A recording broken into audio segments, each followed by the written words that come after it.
Hey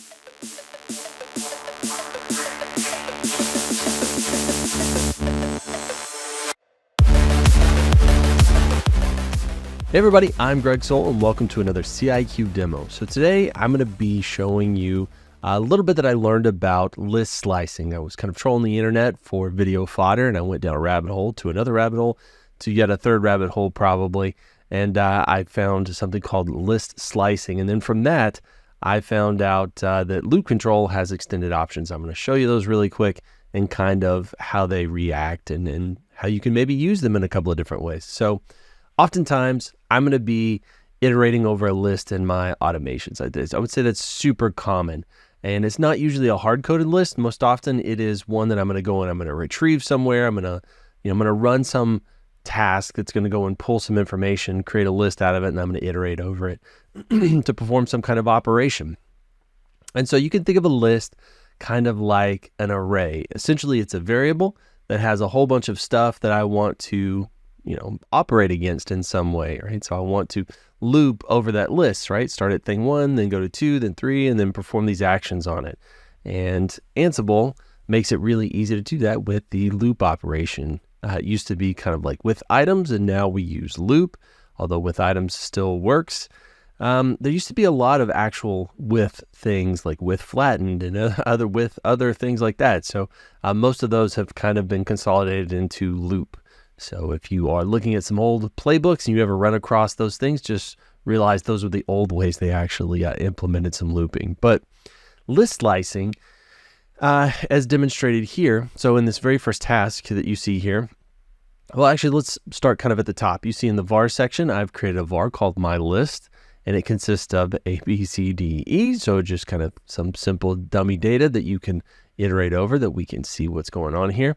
If I take a look at the very first list, I'm really just doing debug on all of these. I'm just spitting out information to screen. But here I'm using the loop option, and inside of there I have a list, right? My list, I'm referencing it, but you can see I'm doing the brackets, so I'm actually specifying kind of iteration information inside. So oftentimes whenever you are operating and you see the kind of the bracket and you have a number in there, you're really designating which specific thing inside that list I put in there. So if I just did bracket for bracket, that would be E, because it technically starts at 0, right? So in a lot of programming languages, the index starts at 0. So the very first item in there is 0. The very next item is going to be 1, and then 2, and then 3, right? So it kind of moves down there. And I know for lay people, that's a little weird. Those that have done some computer science in the past, this feels familiar, right? So it's not so weird. So generally, you're just going to be specifying kind of an individual item with a number. Here, we have options inside of there. So instead of just specifying a number, I can actually do number colon number colon number. So the very first number is where I'm going to start, colon. The next number is where I want to stop, colon. After that, it's how many numbers I'm going to skip as I'm moving through. So by default, it's 1, which means I'll go from 1 to 2 to 3 to 4. If it was, say, set to 2, I would go 0, 2, 4, 6, 8, right? It'll count by 2. If I had the number set as 3 on the index, on kind of that third column there, it would count by 3s. I can't think of too many instances where I would want to use that. I'm sure it exists for a reason. So by default, I usually just leave that here. But in this example right here, say for example, I did want to, I said example too many times there. Now, say for example, I did want to skip the very first item, which happens sometimes, right? So sometimes whenever you return information, it'll actually, the very first entry will be kind of, say for example, the count of how many things list in this array. So say it's, like for our example here, say 0 would be 5, because there's like technically 5 things in there, and then it would start at 1 for A and then B, right? So if you're pulling information and it returns that way and I want to skip that very first entry, I could do it like this. So I can say start at 1 and then colon nothing, and that means just continue on all the way to the end. There's no finish, right? Just which is all the way to the end, and also don't set an index count. So really, we're just going to start at 1 and we'll move our way through. So if I take a look at my example here and I skip over to my output. So this should be my slicing output. You can see right here, we did B, C, D, E. So we skipped A, right? So it said essentially start at iteration 1, right? Because really we start at 0. So start at number 1 and then move on the way down through there. So there have been instances, again, where you want to skip the very first entry. This is a really succinct way of doing that, right? If you kind of look at it, there's not a whole lot to it there. Really, I'm just very compactly grabbing that information. Now, say for example, and this has been real life, I've had to do this before. If you look at my second example, it looks almost the same, except the very first start column, I leave it blank. So I want it to start at the very beginning, right? Like item 0, index 0, start there. And in the second column, I want it to not go to the very last one. I want it to be one before it. And so I actually did -1. I couldn't find any documentation, but I tried it out because this actually works in a lot of other programming languages. And sure enough, it'll take the very last entry, which would have been 4, and just subtract 1, so 3. And so it's essentially saying stop at 1. So if I wanted to skip the very last 2, I could say -2, right? So it'll take that very last index and boop, boop, move over a couple of spots.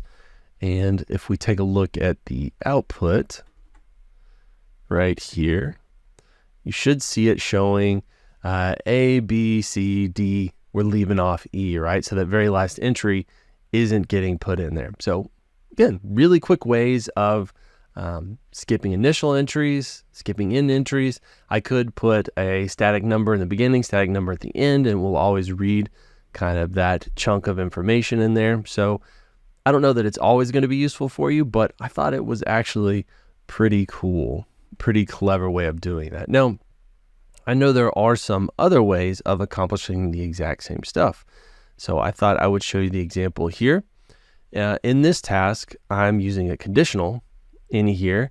I'm doing a debug again. I'm looping over my list, only I'm enabling loop control extended. So there are some additional extended options, which until I was kind of looking through this stuff, didn't realize existed, but you have to turn them on for them to be available, right? And so you add the loop control option down at the bottom, and then extended true, that cranks that stuff on, and now it's available to you. So Ansible _loop, you see in the conditional section. So when the Ansible loop dot first, essentially it will tell you if this is the very first time you're running this loop, dot first will equal to true.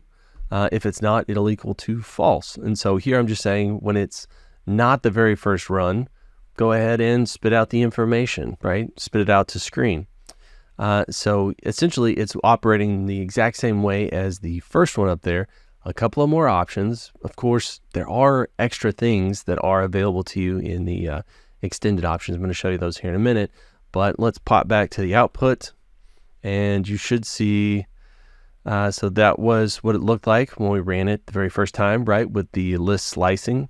So whenever we are using the output with the extended stuff right here, you can see we're looping through. It says skipping for item A, because remember we did a conditional. Anytime a conditional, the condition isn't met, it just says skipping, right? It doesn't do okay or change. Skipping is what you're expecting. And then you can see B, C, D, E.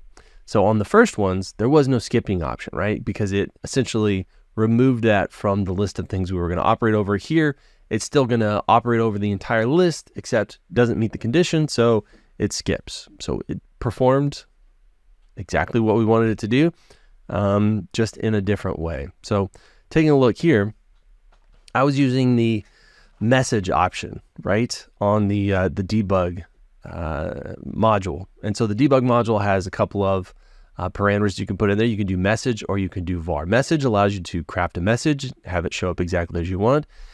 I noticed, and I often use var, especially when I'm like debugging information, I just want to spit out the contents of a variable so I can see what's going on. If you use var, it actually spits out a whole bunch of extra stuff. It shows you all of the extended options as well. Like all of those show up in the message, and I didn't necessarily want that because it's not as clean, but I did show it to you on this second one, right? So it's configured identically, only it's using the var option, and when you use the var option, it spits a lot more out to screen. So let me move down here. So this is the loop control with the var option. You can see down at the very bottom, it's performing the exact same thing. Remember, we're skipping the first thing in the list. You can see the skipping section here. So whenever we actually are going to show it, it's going to just be item B. So if you look at the very bottom of that output, you can see item B, which is the very first thing in our iteration that we're actually going to operate against. It shows up there, but above it, you can see all of the additional stuff that it's collecting here. So all items, there's a Ansible underscore loop dot all items, and it'll show you everything that's in there, comma separated. I guess that could be useful in some respects if you wanted to use that. Only imagine that all items is 50 entries or 100 entries. This output's can get a little bit messy, right? Not that that necessarily matters, because if I'm building a message and I'm spitting it out specifically, or say I'm building a report and I'm just dumping out the specific item contents that'll go there, it's just the var is showing all of this stuff here. But then we also, in those extended loop options, we have Ansible underscore loop dot first, right? That's again the true false condition that shows you, is this the first one? So now notice you have index and index 0. So remember how I told you that indexes generally start at 0, and our loops do that here in Ansible. Index 0 is going to be in that format. And so index is how many times have we made our way through the list, right? Are we on the first one? Are we on the second time? Are we on the third time, right? It kind of gives you that indication. So index 0 is assuming that the index, when it very first runs, starts at 0, and then goes 1, then 2, that's going to show you the output there. Now, if you wanted the index to be, the very first iteration is number 1, the very second iteration is number 2, then that's just standard index. I know that's a little counterintuitive. Since the default is index 0, you would think that index would be the default, but they've kind of mixed matched it here. That is fairly useful because there have been multiple instances where I do a conditional, I'm looking for some piece of information, I need to know which order in the list. So in my conditional, I would say, hey, when, the contents equals whatever, and then I would check the Ansible underscore loop dot index or index 0, whichever is pertinent to what I'm trying to do here. So if I did dot last, that's going to be telling me, is this the very last one in the list, right? True, false. Length, it's going to show me the overall length of this list, right? So there's 5 things in there. You see it says 5, tells you what the next item is, what the previous item is. And then reverse index is going to be from the end. How far, or rather how close are we to the very end, right? So it's kind of doing the opposite direction, right? The regular index counts up. The reverse index is kind of counting down. How close are we to the end? And so they have the index 0 version as well as the regular index. So extra information that can be useful. I don't know that you're always going to be able to use this stuff, but if you ever run into a situation where you might need to do some extra processing or find that information, guess what? You've got an option for it there. Now, keeping that in mind, I was thinking, well, the length of things can be used pretty commonly. And so I have one here that's just spitting out the length options. You can see Ansible underscore loop dot length, but below it, I wanted to show you another way that you can check a list. So while the loop control extended stuff is interesting, it does kind of add some extra lines you have to add in there, and I am pretty lazy when it comes to this stuff. So in the very bottom one, you can see I can do the exact same thing with a couple of lines less, right? There's fewer lines. And so I'm using the length plugin. So I'm taking my list pipe, and that means I'm moving this to a plugin. And so just tell me the length of this list right here. And so it should theoretically accomplish the same thing. So if I skip to the very bottom here, I can see right here, we've got a message that's showing Ansible underscore loop, right? Yeah, Ansible underscore loop dot length is showing that right here.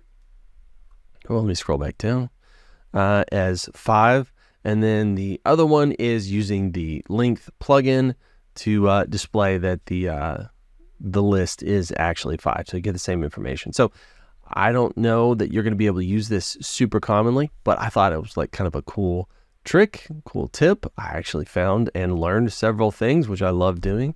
Honestly, as soon as I learn something, it's going to fall out of my head. So this documentation is really a way for me to kind of come back and look at it. So I hope you enjoy this. If you find it useful in any way, I would be curious to hear how you actually would use it. If you would tweak or tune this, modify it, let me know about that. I love feedback. I love hearing what you guys are interested in, guys and gals and everybody in between. If you would love to see a different video, I am always looking for fodder. Give me materials to make this stuff. So tell me what you're looking to do. If there is nothing else, thanks for watching. Happy automating, happy slicing, and we'll see you next time. Bye.